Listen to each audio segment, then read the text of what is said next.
Hi everybody, welcome back to the channel. It's another episode of our 1992 TEW9 series, and it's another episode of Superstars. It's the last one before the Royal Rumble.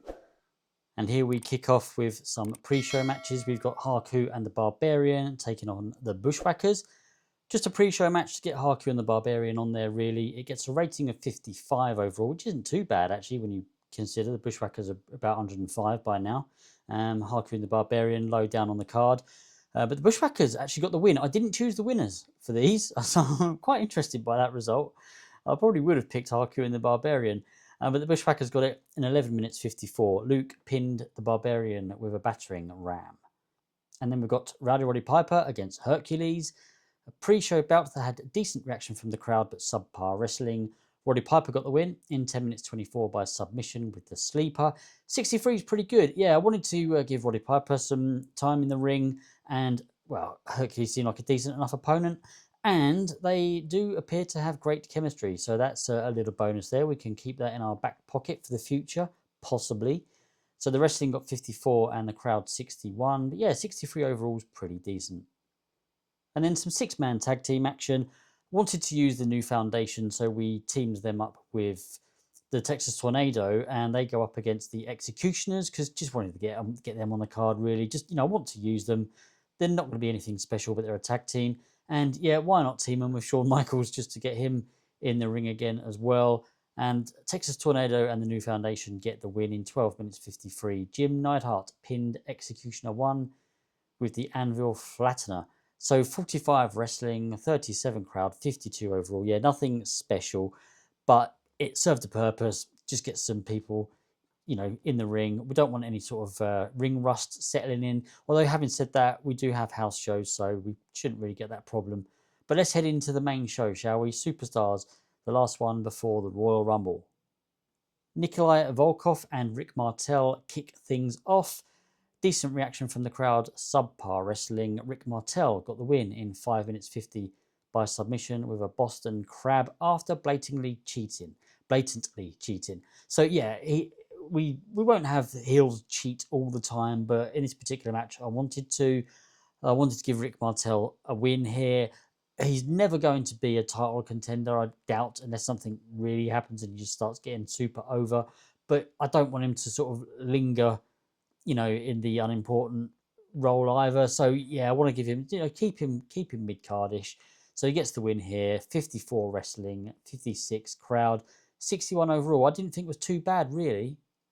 We then got Gene Okerlund interviewing the Legion of Doom, the current World Wrestling Federation Tag Team Champions, and they cut a pre-match promo because this match will be taking place at the Royal Rumble. So yeah, it's not an interview for a match that's happening anytime, sort of next or anything, but it's just Gene Okerlund saying, you're going to be defending your belts at the Royal Rumble against Money Incorporated, and Legion of Doom just react and just cut a promo on how they think it's going to go down. Didn't go too deep with this one, but it gets a rating of 55. Tag team action, Brian Costello and Chris Walker, two of our jobbers taking on the Natural Disasters. Wanted to get a match from the Disasters, and at the moment, yeah, why not have them have a bit of a squash? It could probably have been executed a little bit better. It says here it's a terrible match, but the Disasters got the win in 7 minutes 24 when Earthquake pinned Chris Walker with an Earthquake splash. 41 wrestling, 38 crowd, 45 overall. Yeah, not really anything special there. Typhoon got an injury. Hopefully that's nothing too serious, because we do have plans for the Natural Disasters.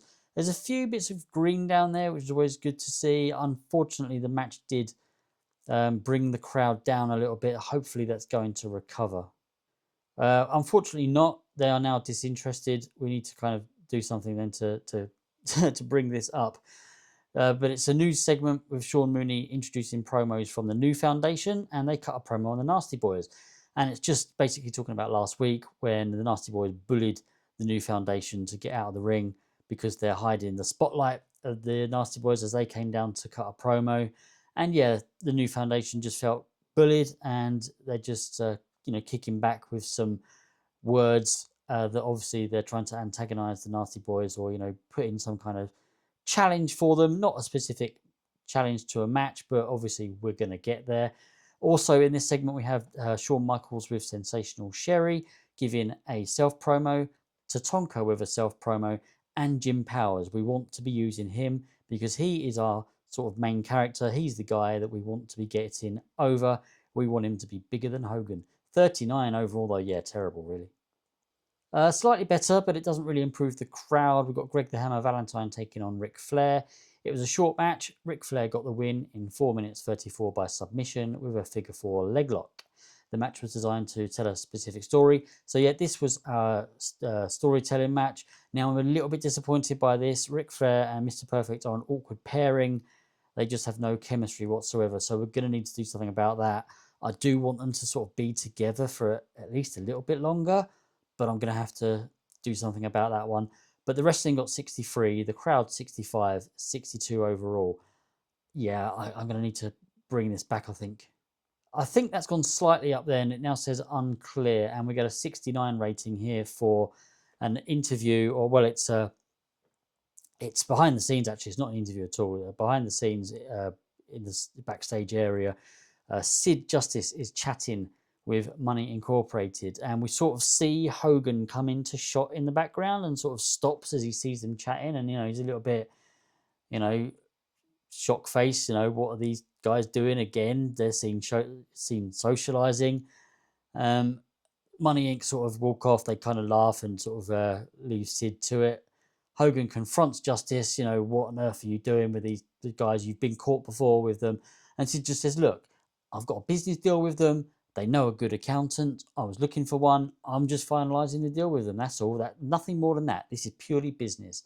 Rating of 69. Hopefully we can start to recover some of this crowd heat.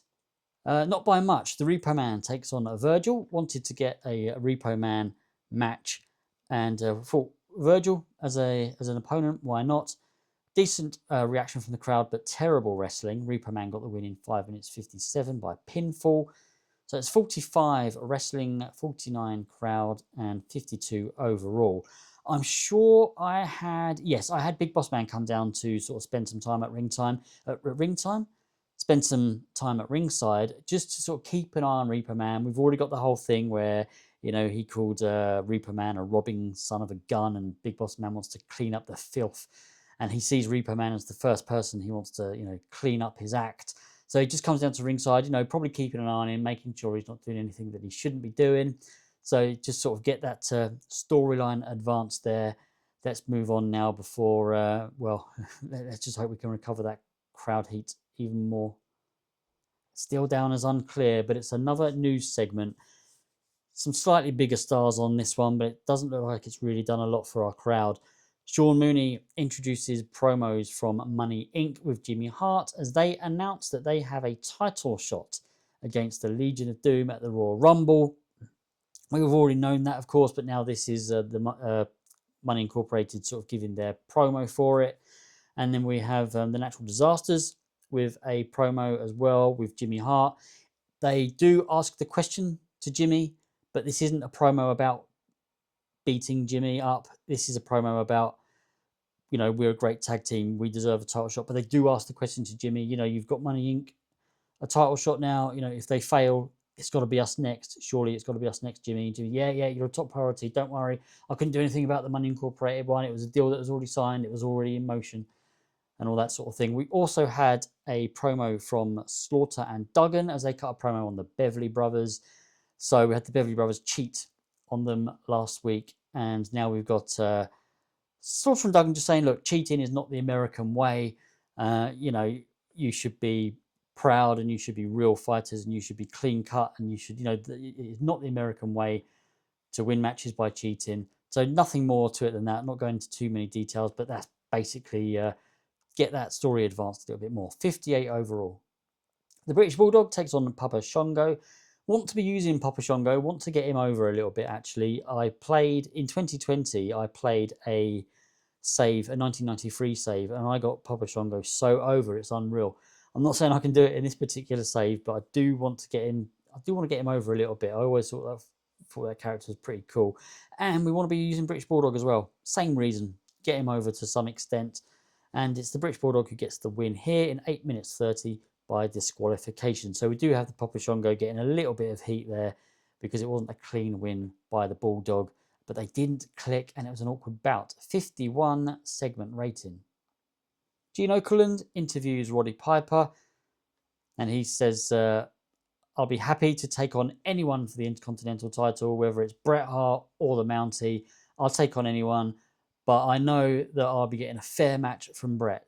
Bret won't try to cheat. Bret won't try to get his manager involved. So, sorry, Mountie, but if I want to face anyone for that belt, it's going to be Bret.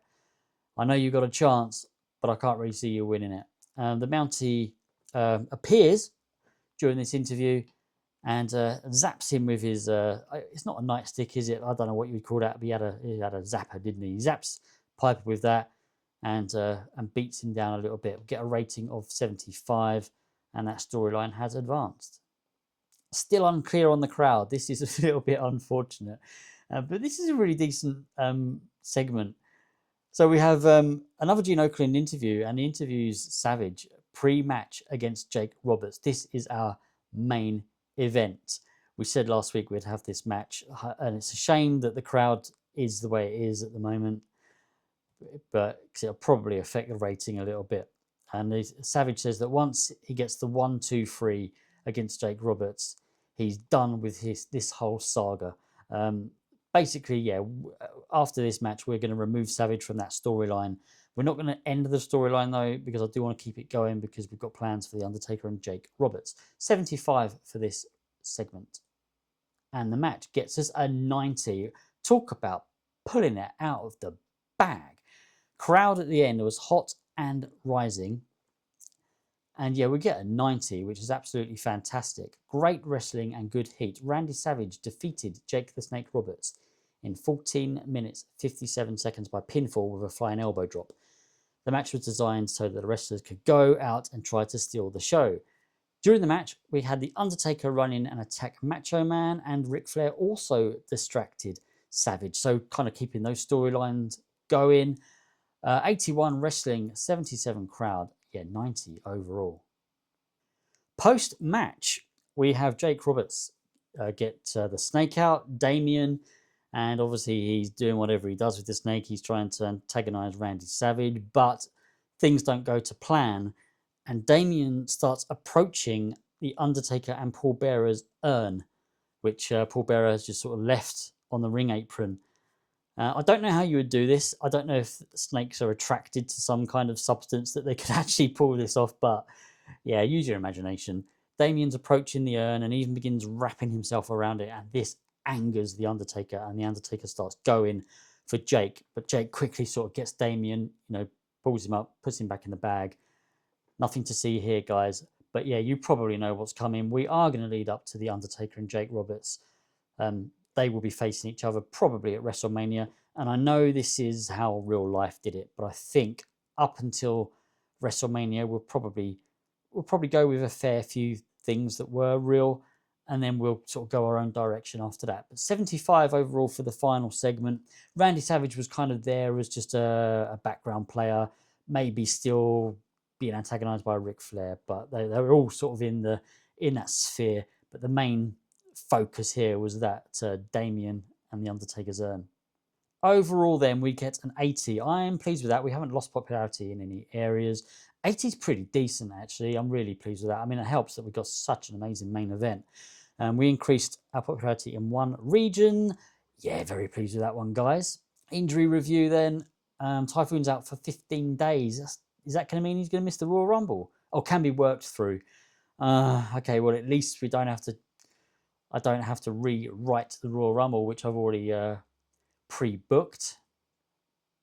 Financial reports. We've made nearly 200,000. And popularity recap. Okay, we only went up in southern England, but we didn't lose popularity anywhere.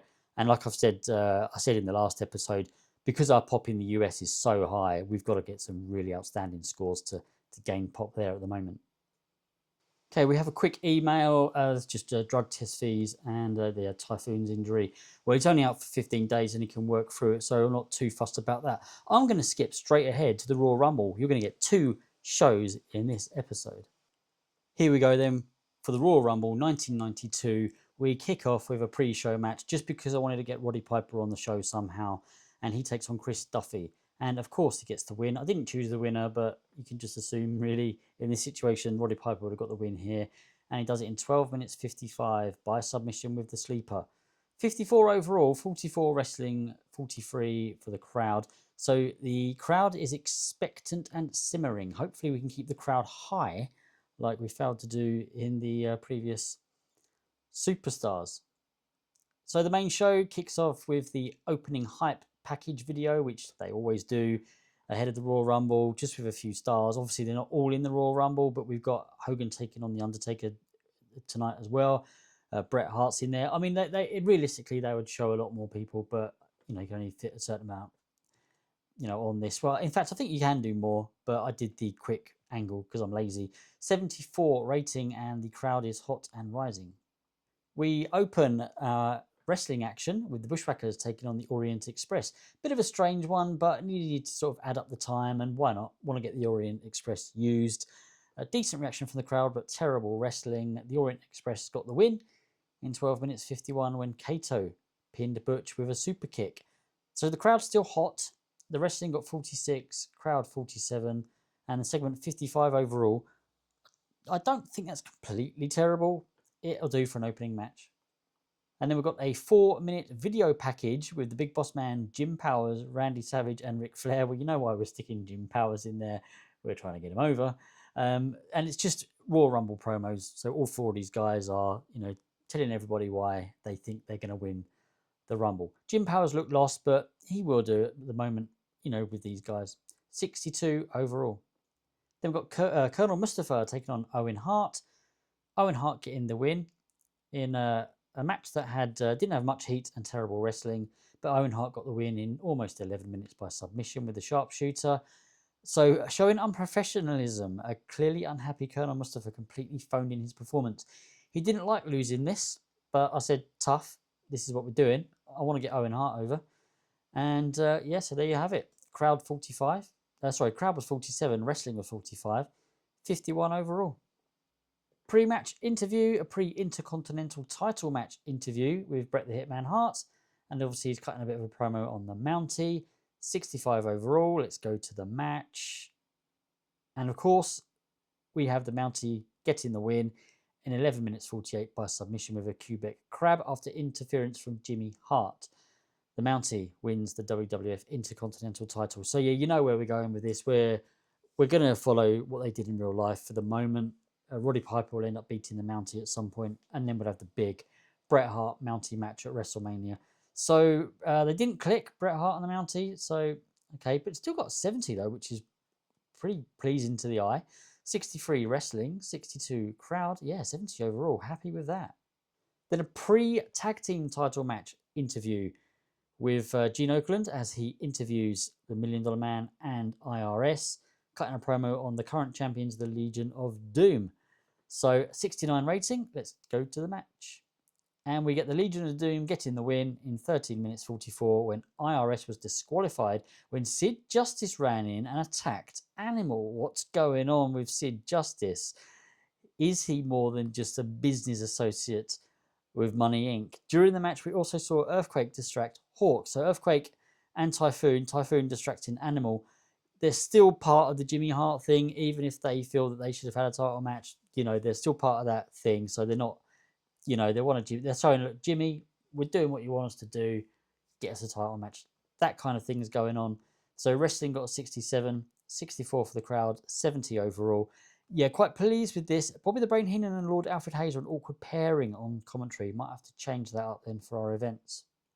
Then we've got a pre-match interview with Hulk Hogan being interviewed by Gene Okerlund on The Undertaker ahead of their match. Gets a lovely 90. It's just your typical Hulk Hogan promo. I'm not really going to go into too many details. Let's just get into the match. And this one had fantastic heat and decent wrestling, although I am a little bit disappointed with the overall score. Hulk Hogan defeated The Undertaker in 17 minutes, 9 seconds by pinfall with a big leg drop. The match was designed to tell a specific story. During the match, we had Sid Justice run in and attack Hogan. What's going on with Sid? Well, I think it's pretty obvious what's going on with Sid. He's obviously in cahoots with Money Inc. He obviously is fed up with Hogan. This gets a 57 wrestling rating, 87 crowd. So yeah, very disappointed. Only got 68 overall. So Hogan getting a 61. And why did it get such a bad rating? They didn't click. Hogan and The Undertaker didn't click. Have we got any neutral or positive chemistry yet at all in this save?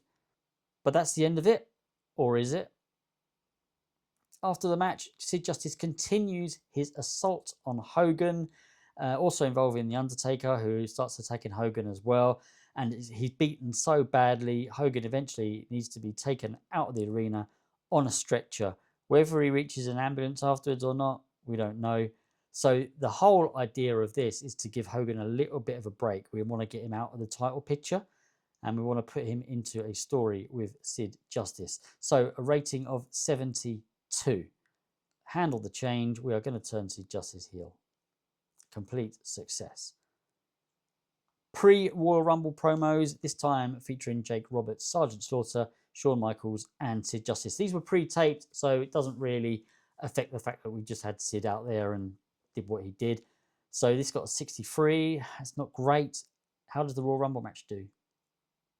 A 60 overall. Yeah, Royal Rumbles generally don't usually get great ratings. Now look at this. First thing I see here, Jim Power sustained a bruised pectoral muscle. The guy we're trying to get over. The guy, we kept him strong in this match as well. Now I didn't go into too many details with this Royal Rumble, so you can almost ignore everything it says here with the elimination numbers. Doesn't really matter.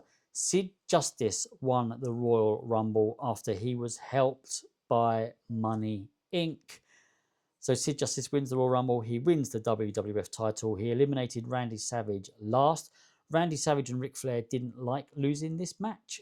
I just had to do it though. We might just have to throw a bit of money at them to keep them happy. 54 wrestling rating, 55 crowd, 60 overall. So basically, I didn't realize that in TEW9 as opposed to TEW20, some of the options for Royal Rumble matches have gone.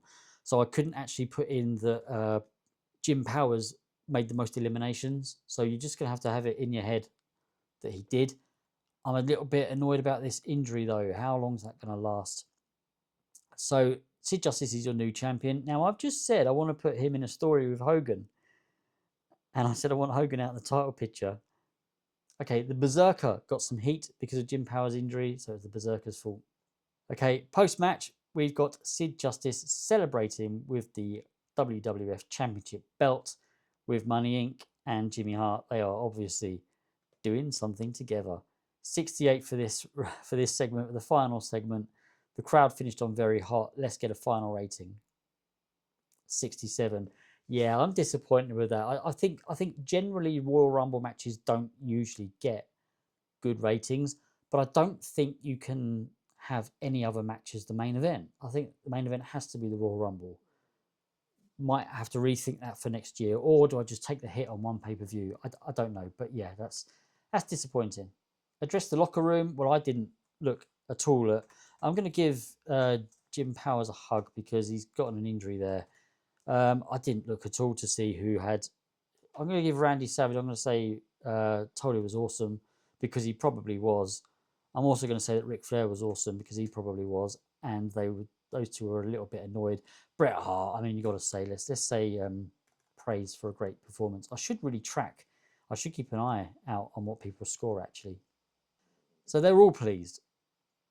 Injury review, 21 days. Okay, it could have been a lot worse. Could have been a lot worse. He can work through it, which is one thing. I mean, I'm probably not going to use him in any matches, which is a shame because I wanted to. But hey, we'll just use him in a couple of angles. We'll see what we can do there. Financial report, we've made 3.5 million on that one show. Brilliant. Popularity recap, yeah, well, we've lost some pop in the US. I'm not doing a media scrum. Stuff that. So we have some emails following that pay-per-view. Drug test fees. Hulk Hogan. Dino Bravo has no charisma, but he's not going to be around for long. Jim Powers is injured. JJ Dillon says Virgil doesn't get it. I probably agree with you on that one. Haku is feeling the effects of a grueling recent schedule. Viewers' choice were unhappy with that rating. Yeah, that's a big shame, actually. But we had quite a few buys there, 786,000 viewing figures, 855,221 viewers overall. Wrestling Challenge, we also had the viewers there as well. Okay, there's not a lot I want to do before we end this episode and I go ahead and book Superstars for the next episode. But I do let's just quickly have a look at the title. Let's see that belt on Sid Justice. And obviously the Mountie is now our Intercontinental Champion. And Royal Rumble, yeah, Sid Justice the latest winner. And the Tag Team Champions are still the Legion of Doom. Let's have a look at our storylines quickly. We're still achieving the 5 storylines of Hot and Above. But A Nasty Turn is cold. Fair to Flair's hot. ICE Gold's hot. Jimmy's Loyalty is hot. Nothing But a Thief is a little cold. Power to Powers is cold. Sid Here's the Chance is hot. Snakebite is hot. And The American Way is a little cold. Yeah, those undercard stories, I mean, I'm not expecting to get amazing ratings from them, but it'd be nice if we could get them up a little bit. Just a quick look at the roster. I want to have a look at perception. Anything changed? And can I notice any changes? I'm only really interested in the in-ring roles. Where are you? Any in-ring role? There we go. So the major stars are all the same. Sid Justice, was he major star? He might have gone down one actually. Okay. The Undertaker, again, no real secret that we're going to be turning him, and everything else is sort of really much the same. I want to have a quick look at Randy Savage. Yeah, he's annoyed. Angry at the booking of a match at WWF Royal Rumble. Well, you know, we've got plans for you, Randy. We've got plans for you. And Ric Flair was the other one who was unhappy at losing as well. Okay, that's fine. Jim Powers, just have a quick look at his pop. Because, right, sitting at 32 across the board. Right, he hasn't gone up. I mean, I know we've not done anything particularly special with him yet, but we've used him. Thought that might go up a little bit. I'm going to end the episode there then. Hope you've enjoyed it. Please give a like and subscribe if you have. It would be greatly appreciated. I'm enjoying this. I'm enjoying the way I'm booking it. I will quickly show you. I am using my booker sheet, my book master sheet that I created a few months back now. And it takes me quite a while to book each show now, but I'm really enjoying the process. If you want to know how this sheet works, just drop a comment. I do have a video on it, and there should be a link on that video to it as well. But just let me know. I am really enjoying how I'm using this sheet, and it's making me think how I run shows now. And yeah, loving it. So I'm going to sign off now. Take care of yourselves, and I'll see you again soon. Goodbye.